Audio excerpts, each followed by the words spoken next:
Новиот предлог закон за добивање на правен статус на бесправно изградените објекти веќе е влезен во собраниска процедура. Со него се очекува да се продолжи рокот за легализација на диво изградените објекти со нов рок по предлог на локалните самоуправи.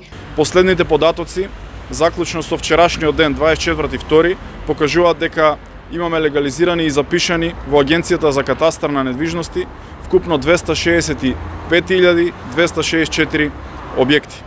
Има предмети кои се во активна постапка и затоа нашата намера е да го продолжиме рокот на овој закон со кој ќе се даде можност сите предмети кои што се наоѓаат во општините, а кои поради оправдани или неоправдани причини се уште не постапиле општините, да имаат можност да бидат решени. Според новиот предлог закон, висината на надоместокот е утврдена со висината на надоместокот за уредување на градежно земјиште во секоја општина и се зголемува за 50%.